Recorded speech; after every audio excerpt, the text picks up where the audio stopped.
Good morning, class. Today I will teach you potential energy and its application and properties of conductor.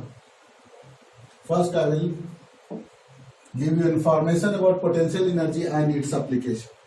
Then I will give you information about the properties of conductor. Then first, what is potential energy? It is a work done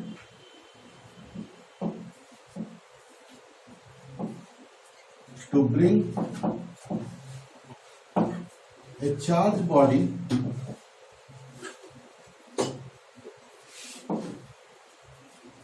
from infinity to a point against electrostatic force slowly. This slowly word is the technical word. Q is the point charge at point O having electric field E. A charged body Q0 is brought from infinity to A, which is at a distance of R from O. Consider a point charge Q at point O having electric field E. A test charge Q0 is brought from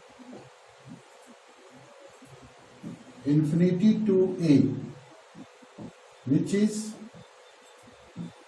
at a distance of R from O. We consider a very small displacement dx at a distance of x. We consider a very small displacement dx at a distance of x from O. Q point charge है जिसका eight point O जिसका electric field E है। एक test charge Q0 को infinity से A तक लाए जो O से R डिस्टेंस पर है। एक छोटा सा सिलेक्शन dx लिए जो O से x डिस्टेंस पर है। तो dw इज इक्वल क्या होगा? dw is equal to f dot dx और f dx cos theta. Theta is 180 because the direction of electric field is towards right while displacement is along left direction. So or along negative x-axis, this one is along positive axis. So theta is 180 on f dx cos 180 and that was f dx is equal to minus f dx. F is equal to दोनों के बीच force कितना होगा? Minus k q into q0 by x square into dx. Okay, so dw integration is equal to minus k q0 1 by x square dx. Infinity से a तक ला रहे हैं,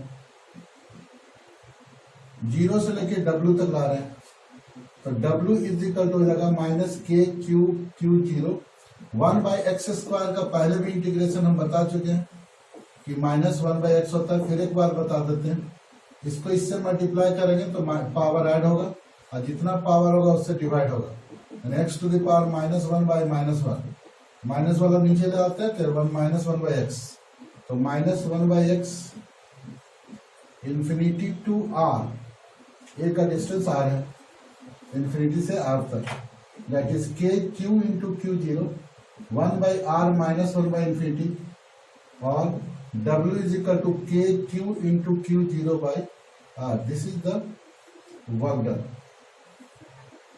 or potential energy of the system.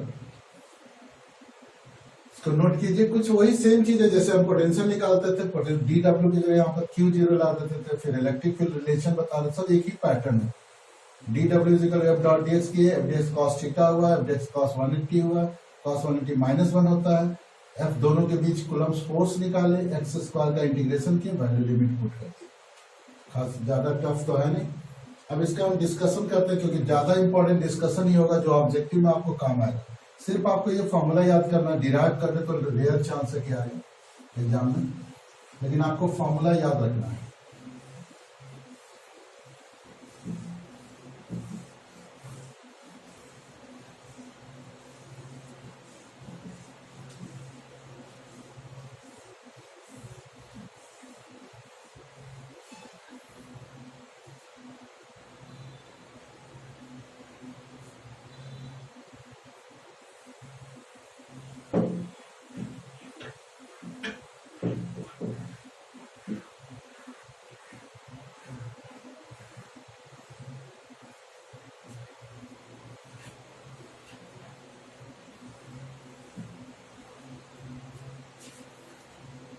Discussion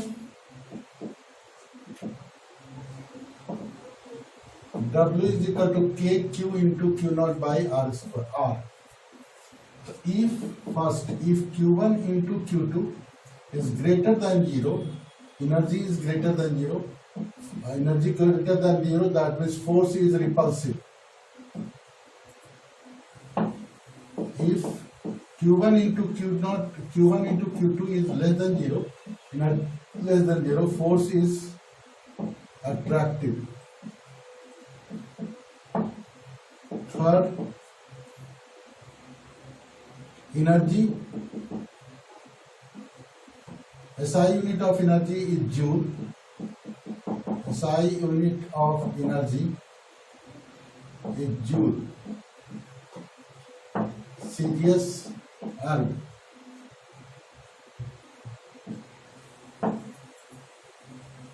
joule होता है SI unit और CGS unit R होता है। Fourth, it depends on reference point. Depends on reference point. While change in potential energy does not depend on reference point. Reference point पर change in potential energy depend नहीं करता है। छठा, it is a scalar quantity, so it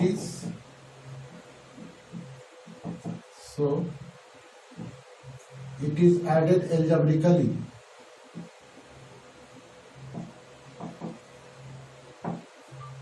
इसलिए इसको algebraically add किया जाता है। सातवां, as for positive charge,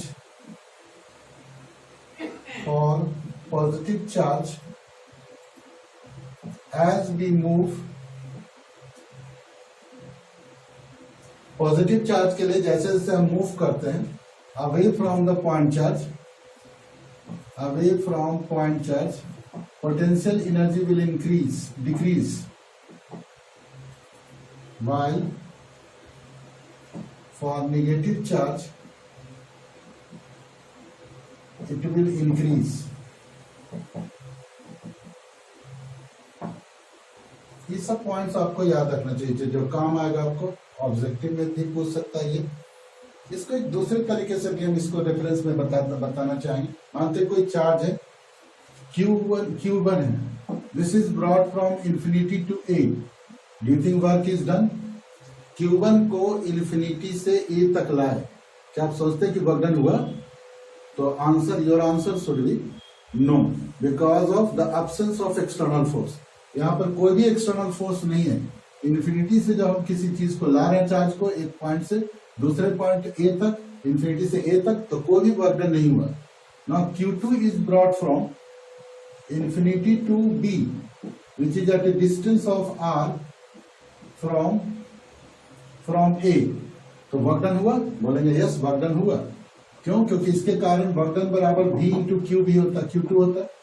V इसके कारण कितना हो जाएगा? K Q1 बाई R होगा into Q2, W is equal to K Q1 into Q2। इस तरह से भी हम निकाल सकते हैं। दूसरा, पॉजिटिव चार्ज होना बहुत जरूरी है या निगेटिव, जो भी चार्ज बॉडी होना बहुत जरूरी है, तभी वर्क डन होता है, नहीं तो वर्क डन नहीं होता है। तो इसी पर बेस्ड हम इसको 8 पॉइंट भी दे सकते हैं। इसी पर बेस्ड एक एप्लीकेशन बताते हैं पहले।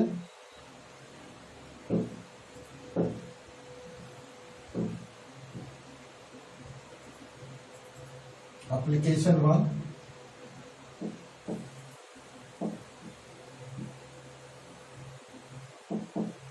four charges q minus 2q, 3q, 4q are kept at the four charges q minus 2q, 3q, 4q are kept at the vertices of a square of side A. Find interaction energy, और ऐसा भी पूछ सकता है find potential energy of the system. इसको दूसरे रूप में पूछ सकता है कि find the work done, find the work done to keep the charges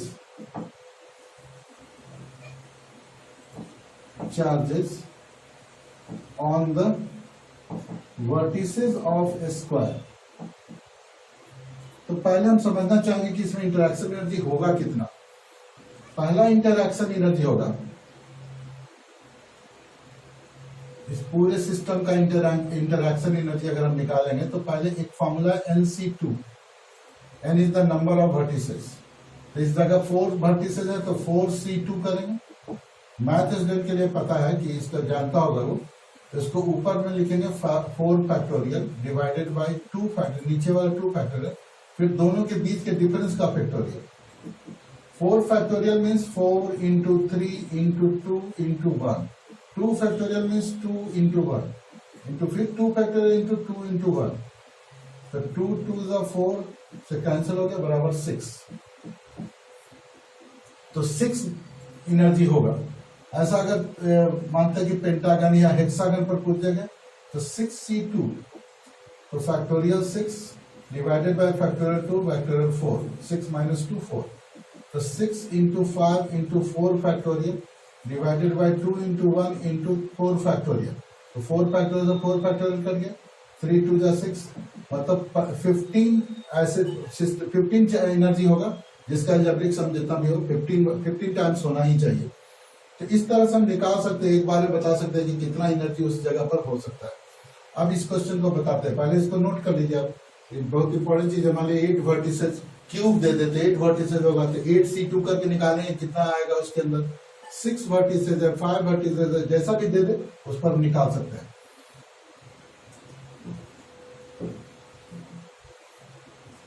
4 charge, इसको 2 तरीके से बना सकते हैं। पहला तो इंटरैक्शन करवा दीजिए, रख दीजिए, उसके बाद इंटरैक्शन करवाइए।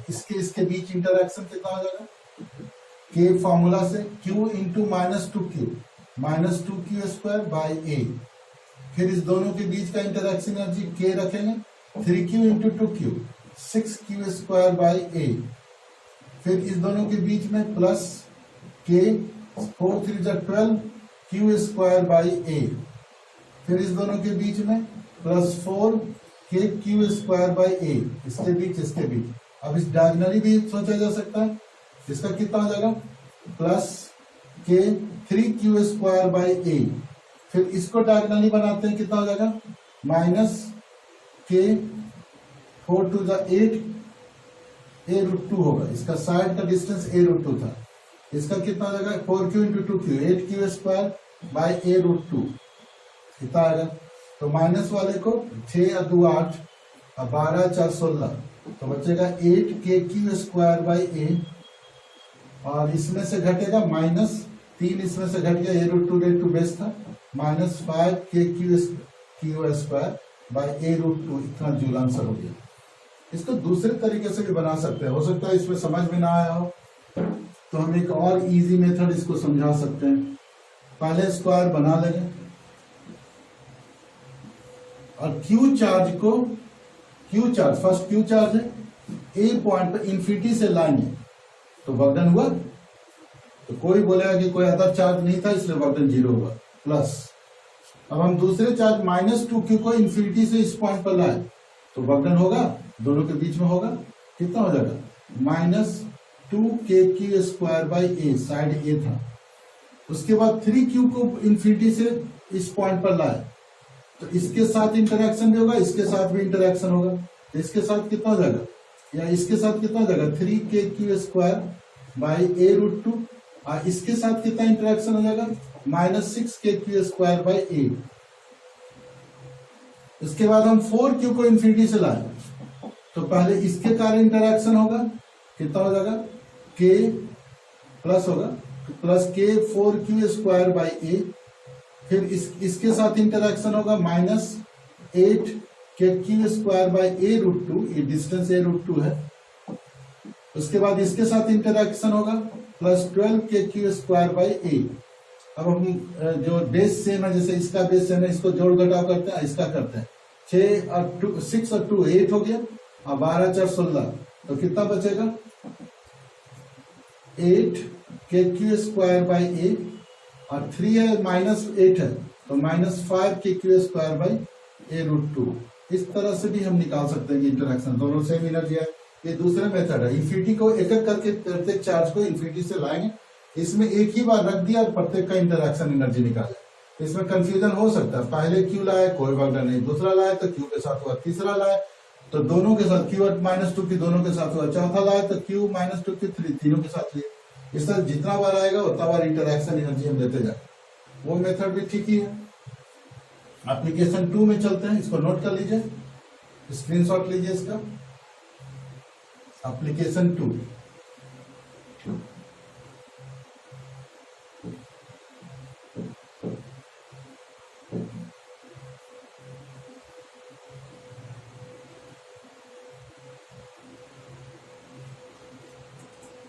एप्लीकेशन 2 क्या है?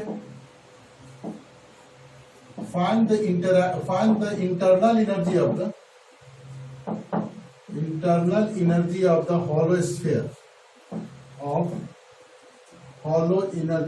sphere। इसको सेल्फ एनर्जी भी बोला जाता है, self energy of hollow sphere. तो अगर हम किसी सिस्टम को, किसी स्फीयर है जिसका रेडियस r है, क्यू चार्ज है इसके ऊपर, डिस्ट्रीब्यूटेड है यूनिफॉर्मली। एक छोटा सेक्शन लेते हैं dq। इस q को माना गया कि सेंटर पर है तो इन दोनों के बीच का डिस्टेंस r हो जाएगा। तो एनर्जी इज इक्वल हो जाएगा kq into dq by r du बराबर, इंटीग्रेट करेंगे u k r तो कांस्टेंट है, q इंटू dq, q का कितना होगा? q²/2 k q²/2r। This is the self energy of the hollow sphere. अब तीसरे एप्लीकेशन में होता है self energy of the solid sphere. इसको नोट कर लीजिए, स्क्रीनशॉट लीजिए जल्दी। Application 3 self energy of the internal energy of the solid sphere. Hollow की जगह सॉलिड होगा। सिर्फ आपको फॉर्मूला याद रखना है, बोर्ड में नहीं आ रहा है ये, लेकिन इसका यूज एप्लीकेशन है इसलिए न्यूमेरिकल बनाने में काम आएगा। एनसीईआरटी के बुक में दिए हुए क्वेश्चंस, इसलिए आपको एक फार्मूला तो याद रखना ही होगा।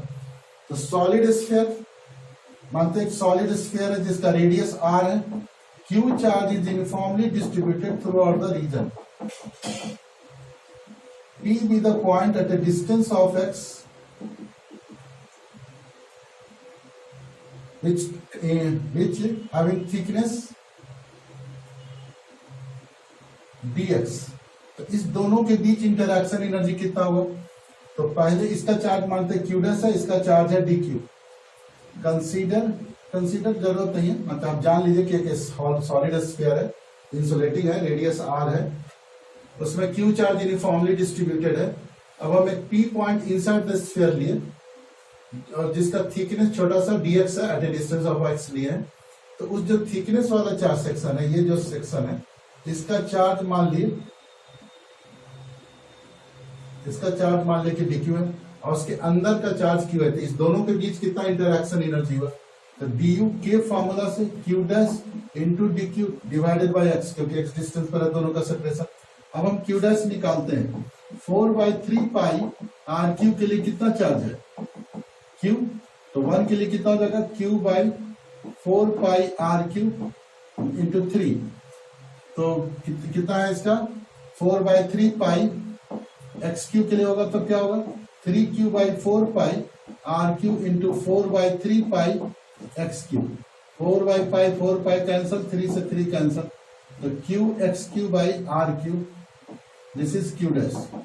अब यूनिट के लिए 3 बाई 4 पाई आर क्यू है यूनिट के लिए, तो इसका वॉल्यूम कितना हो जाएगा, इसका सरफेस एरिया कितना है 4 pi X square, thickness dx है, तो 4 पाई एक्स स्क्वायर डीएक्स के लिए कितना हो जाएगा 3 by 4 pi are Q into 4 pi X square DX, तो 4 पाई से 4 पाई कट गया, 3 X square DX by R Q, ये डी क्यू का फॉर्मूला निकला। अगर डेंसिटी में रह जाता तो बहुत आसान होता, सिंपल अगर चार डेंसिटी रो दे देता, क्यू ना देके रो दे देता, तो इसका वॉल्यूम आता 4/3 pi are q 4/3 pi r x Q into rho, इसका अंदर वाला का चार्ज होता है। ऊपर का वॉल्यूम होता है 4 pi r square d x into rho, जितना वॉल्यूम होता है इंटू रो, इतना वॉल्यूम इंटू रो निकल जाता है क्यू डैश और डी क्यू का, अगर रो के टर्म में दिया रहता तो। लेकिन क्यू के टर्म में दे रहा था, यूनिटरी मेथड से हम उसका सेक्शन का चार्ज निकाल रहे हैं। अब इसमें वैल्यू पुट करते हैं, के क्यू डैश का वैल्यू कितना है Q X Q by R Q into D Q का वैल्यू कितना है 3 X square DX by R Q by X, X से एक एक्स कैंसिल हो गया, यानी D U is equal to होगा K 3 Q into Q square X Q into X to the power 4 R Q into R to the power 6, integration both side 0 से लेके r तक जाएगा, बढ़ते बढ़ते 0 से r तक गया, तो u इज इक्वल टू होगा 3k Q square r6 common है, इसका इंटीग्रेशन कितना होगा x to the power 5 divided by 5, limit 0 से लेके r तक, तो u बराबर होगा 3k Q square by 5r6 into r5 minus 0, मतलब r5, ये r5 से r कैंसिल हो जाएगा, बचेगा 3k Q square by 5r. This is the energy, self energy of the solid sphere. You have to learn it. For whole sphere, it is k q square by 2r whole sphere, or for solid sphere 3/5 k q square by r. K q square by r is common. ये 1/2. This is 3/5. Coefficient है, ये याद रखना है। तो इस तरह से ये फॉर्मूला आपको याद रखना है, और कैसे डिराइव किया जाता है ये हम निकालने का तरीका बताएं। तो इसका जरूरत बोर्ड के लिए नहीं है, कंपटीशन में याद करना है तो फंक्शन करते कि आखिर कैसा है, इसलिए हम इसको डिराइव किए। एप्लीकेशन नंबर ये 2 था, इसको नोट कीजिए जल्दी, स्क्रीनशॉट लीजिए। 3 था सर, एप्लीकेशन नंबर 3 था। एप्लीकेशन नंबर 4 में चलते हैं।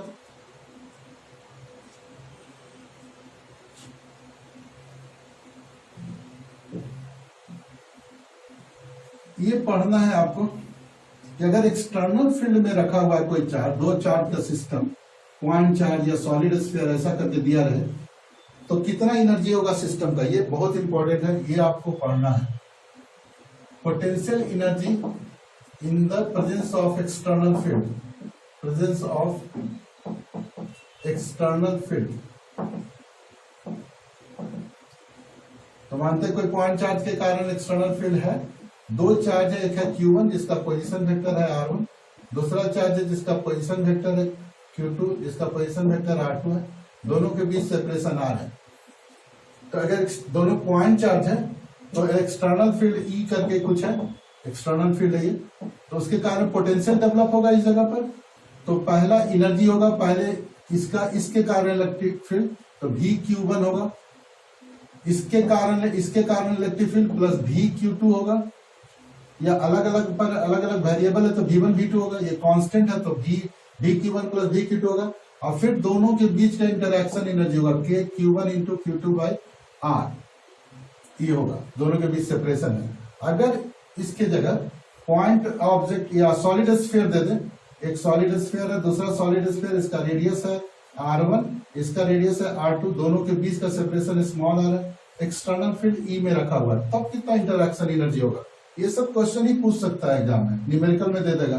तो पहला U बराबर इसका अपना के कारण कितना होगा V Q1, ठीक है, इसके कारण इसका Q1 चार्ज है, इसका Q2 चार्ज है, तो इसका हो जाएगा V Q2, ये तो हुआ। इस दोनों के बीच में K Q1 into Q2 by R, ये भी सही है, ये दोनों सेम हुआ, पॉइंट चार्ज और सॉलिड स्फीयर में दोनों में सेम हुआ, लेकिन इसका अपना सेल्फ एनर्जी भी होगा, और वो होगा 3/5 K Q square by R1 और plus 3/5 K Q square by K Q1 square by R1 और K Q2 square by R2।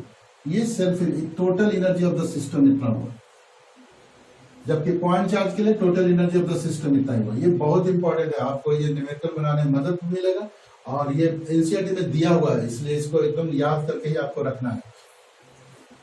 और भी क्वेश्चंस पूछे जा सकते हैं, एक एप्लीकेशन और बता देते हैं, तब जाके फटाफट जब कंडक्टर में जाएंगे।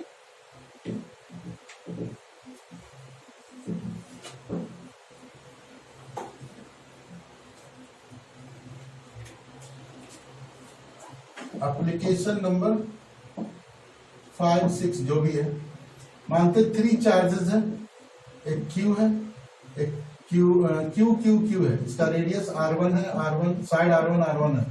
जब इसको रिलीज कर दिया गया, छोड़ दिया गया, इसका बॉडी का मास m है, तो कुछ देर के बाद उसका रेडियस बढ़ जाएगा, ये फोर्स इधर लगाएगा, फोर्स इधर लगाएगा तो इधर चल जाएगा, ये फोर्स इधर लगाएगा, ये फोर्स इधर लगाएगा तो इधर चल जाएगा, ये फोर्स इधर क्यों लगाएगा, ये रिपल्सिव फोर्स लग रहा है, इधर चला जाएगा, मतलब ये रेडियस कुछ देर के बाद उसका R2 हो गया, अगर रिलीज कर दिया तो। सभी का मास m था, पॉइंट चार्ज था, तो find the interaction energy, find the velocity of A with respect to B, A का B के रिस्पेक्ट में क्या वेलोसिटी होगा।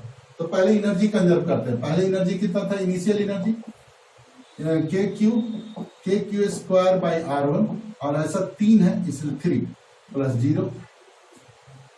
ओके, नाउ फाइनल एनर्जी क्या हो गया, K Q square by R2, ऐसा 3 है, 1 2 3 होगा, 3 हो जाएगा, plus 3 into half mv square, प्रत्येक का वेलोसिटी भी होगा क्योंकि इक्वल मास है, तो दोनों इक्वल हो जाएगा। 3K Q square by R1 बराबर 3K Q square by R2 plus 3/2 mv square. इसको इधर लाते हैं, 3K Q square common, 1/R1 minus 1/R2 बराबर 3/2 mv स्क्वायर, 3 से 3 कट गया, 2 इधर लगा, 2K Q square by 1/R1 minus 1/R2 is equal to v, relative होगा, ये वेलोसिटी हो गया, ईच पार्टिकल का वेलोसिटी निकल गया। अब हमको बोल रहा velocity of A with respect to B, तब क्या निकालेंगे, velocity of A minus velocity of B। Velocity of A कितना है, 2K Q square by 1/R1 minus 1/R2 का रूट ओवर। अब B का भी उसा ही वेलोसिटी है, तो इसका मैग्नीट्यूड निकालेंगे, दोनों के बीच में वेलोसिटी का डायरेक्शन ये है और इसका वेलोसिटी का डायरेक्शन ये है, तो अगर हम पीछे बढ़ाएं तो दोनों के बीच में 120 डिग्री का एंगल होता है, ये रिजल्टेंट है, तो इसका मॉड निकालते हैं, बाद में वैल्यू पुट कर देंगे। तो VAB mod is equal to हो जाएगा VA square plus VB square plus 2VA into VB into cos 180 का रूट ओवर। cos 180 कितना होगा, V square plus V square minus 2VB into cos 180 minus 1/2, 2 से 2 कर दिया, फार्मूला में रिलेटिव में माइनस होता है तो माइनस माइनस प्लस हो जाएगा, सॉरी फार्मूला में ऑलरेडी माइनस होता है और cos 180 माइनस 1/2 हुआ तो माइनस माइनस प्लस हो जाएगा, तो V स्क्वायर 3V स्क्वायर हो जाएगा का रूट ओवर बराबर √3V। अब V का वैल्यू कितना निकालें, 3 2 जा 6 हो जाएगा, अंदर में 3 √3 अंदर चला गया, V का वैल्यू पुट करते हैं, V स्क्वायर का वैल्यू पुट कर देंगे तो V स्क्वायर का वैल्यू रूट गायब हो जाएगा, तो 3 2 जा √3V है।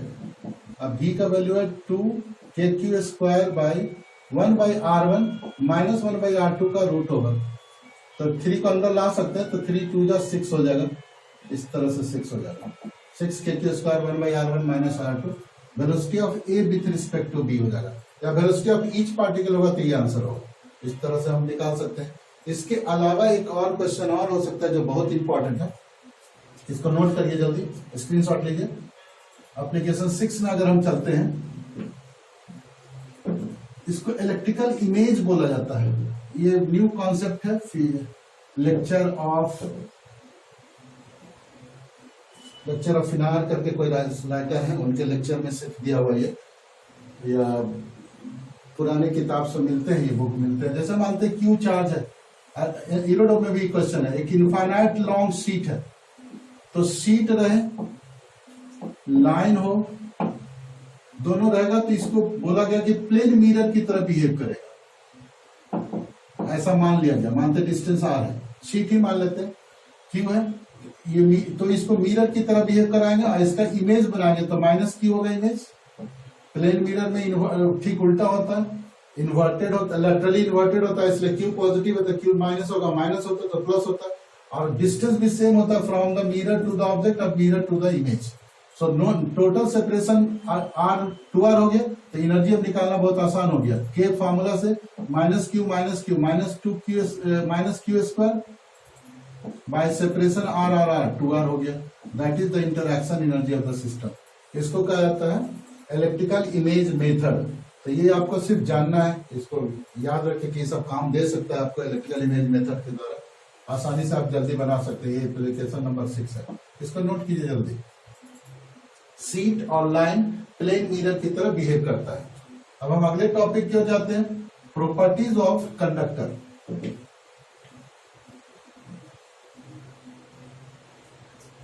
फर्स्ट प्रॉपर्टीज ऑफ कंडक्टर में क्या होगा,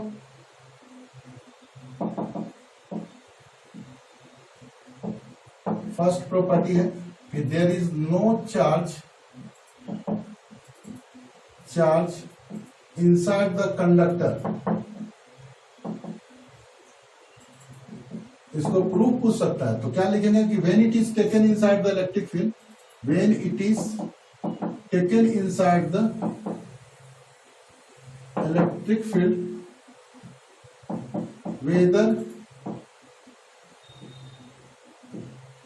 whether the body is charged or neutral, we won't get current. Hence we can say there is no charge. There is no charge inside the conductor. Charge inside the conductor. Conductor के अंदर कोई charge नहीं होता है। दूसरा point हो सकता है कि there is electric field is always perpendicular to the conductor. Electric field is always perpendicular to the conductor. इसका भी प्रूफ हो सकता है, ये फर्स्ट का प्रूफ था। सेकंड का प्रूफ चलते हैं, मानते कोई चार्ज बॉडी है, कंडक्टिंग बॉडी सरफेस है, इसमें इलेक्ट्रिक फील्ड जो चार्ज है क्यू चार्ज से, और इस जगह क्यू चार्ज है, electric field makes theta angle with the surface, tangent of the surface. So E has two component, E cos theta and second E sine theta. Since E cos theta act tangentially, so charge Q must be, if E cos theta acts on the charge body tangentially उसमें लगता है, so it will experience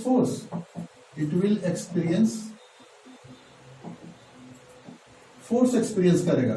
तो F बराबर कितना हो जाएगा, E cos theta into Q, but the charge is in a static situation,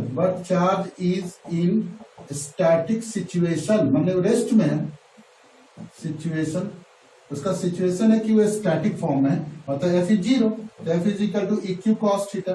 अब इसमें कोई ना कोई जीरो है, या तो इलेक्ट्रिक फील्ड 0 या Q 0 या cos थीटा 0 है। E is not equal to 0, already charge उसमें चार्ज है तो इलेक्ट्रिक फील्ड डेवलप हो रहा होगा। Q is also not equal to 0 because इसमें चार्ज है, तो ये भी 0 नहीं हो सकता। दैट इज, तो हम क्या सोचेंगे, cos theta is equal to 0 और cos theta is equal to cos 90. Hence we can say theta is 90. This proves that electric field is always perpendicular to the surface. Important है ये, इसका जल्दी screenshot लीजिए। Okay, thank you. तीसरा properties,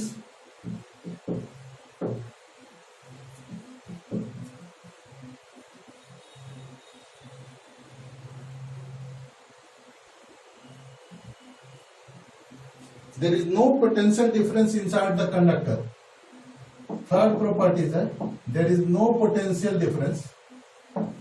There is no potential difference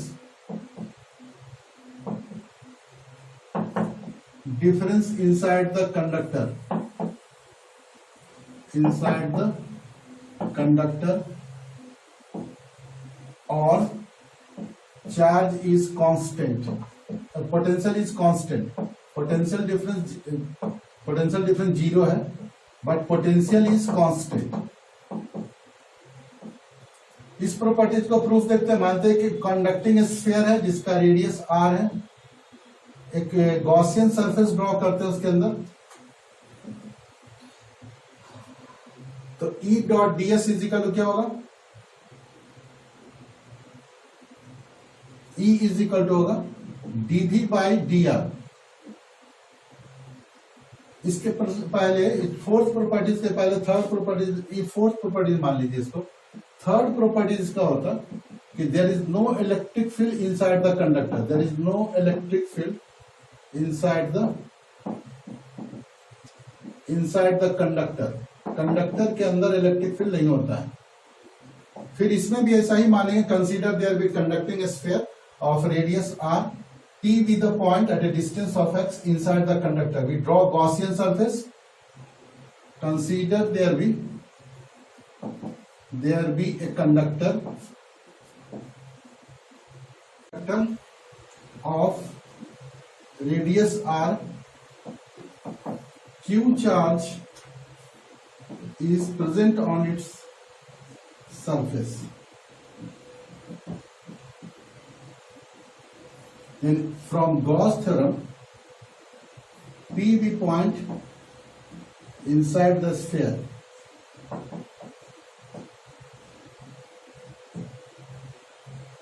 At a distance of x, we draw Gaussian surface. E dot ds is equal to q by epsilon naught, but E is zero, q is zero by epsilon naught, therefore E is zero. इसके अंदर electric field नहीं होता है। इस point को पहले समझना जरूरी था कि इसके अंदर इलेक्ट्रिक फील्ड नहीं होता है। There is no electric field inside the conductor. इसको नोट कीजिए, स्क्रीनशॉट लीजिए, तब हम इस प्रॉपर्टीज में आते हैं। There is no potential difference inside the conductor और potential is constant. Okay,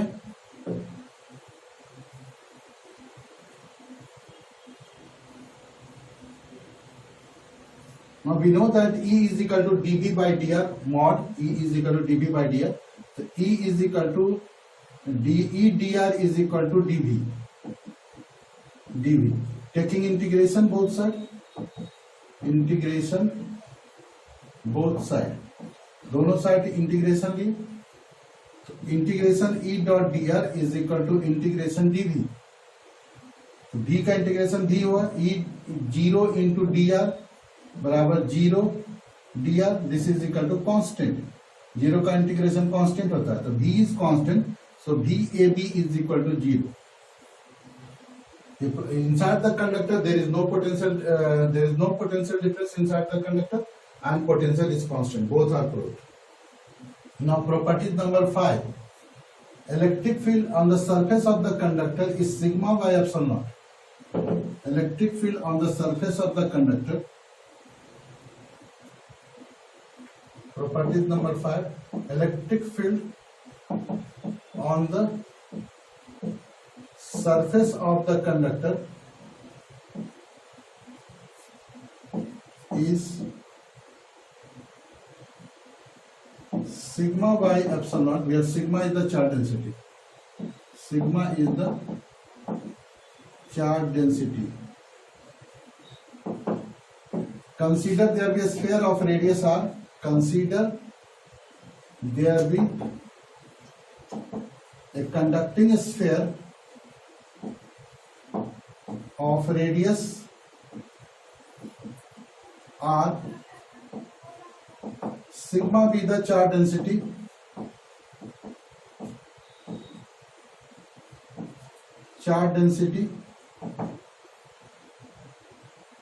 then we draw Gaussian surface taking radius r, having area vector ds. We draw Gaussian surface taking radius r, having area vector ds.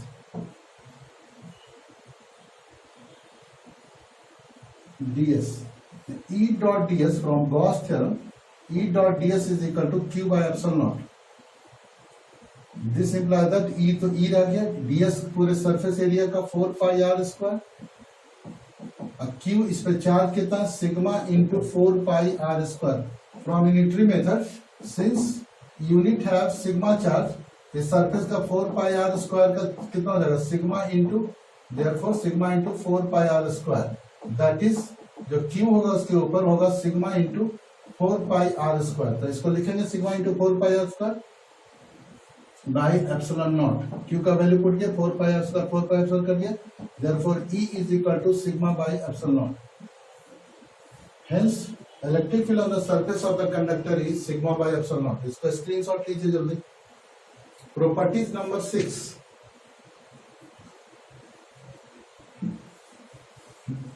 There is no electric when conductor is taken inside the electric field, the electric field inside the conductor will be zero.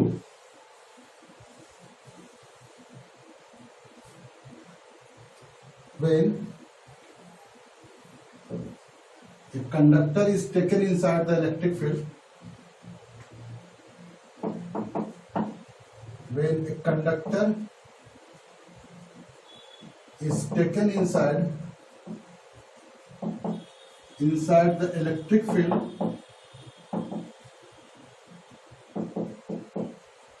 किसी भी conductor को जब electric field के अंदर रखेंगे, the electric field inside the conductor will be zero. Inside the net electric field, net सब छुट गया, net electric field inside the conductor will be zero. This is called shielding effect और screening effect. इसका shielding effect कहा जाता है या screening effect कहा जाता है. मानते कोई कंडक्टर है, उसको इलेक्ट्रिक फील्ड के अंदर रखें,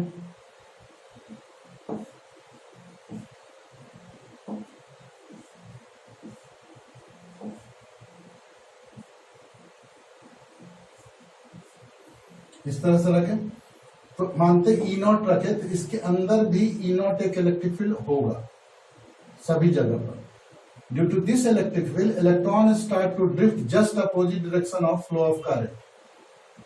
सो the one end has negative charge while other, since this end loses some electron, becomes positively charge. When conductor is taken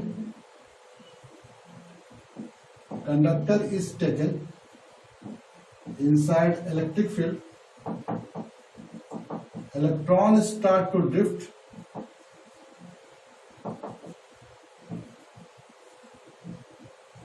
just opposite direction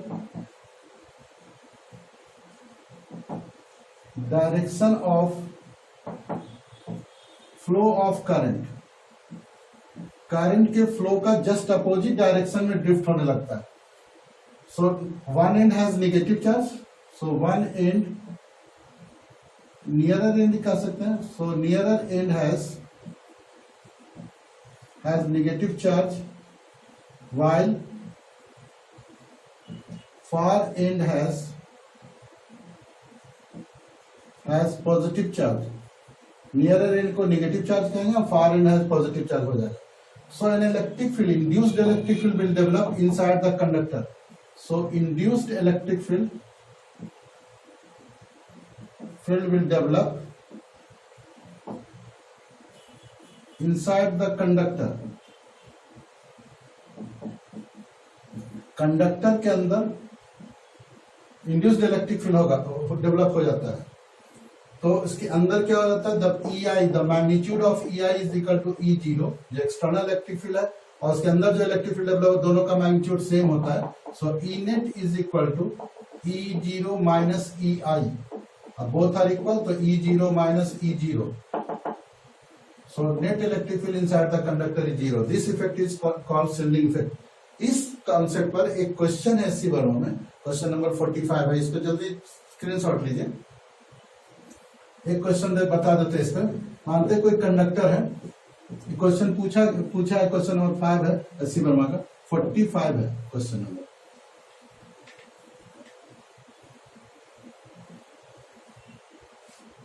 question क्या है, एक क्यूब है,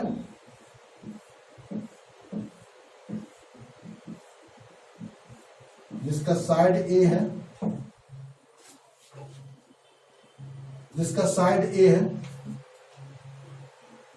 O पॉइंट पर से Q D डिस्टेंस पर Q charge, positive charge रखा हुआ है। तो इंडक्शन के कारण इस पे नेगेटिव चार्ज डेवलप होगा और इस पे पॉजिटिव चार्ज डेवलप होगा। तो क्वेश्चन पूछता है कि what will be the electric field at O due to the charge develop on the face of the cube? What will be the field at the center of the cube? Develop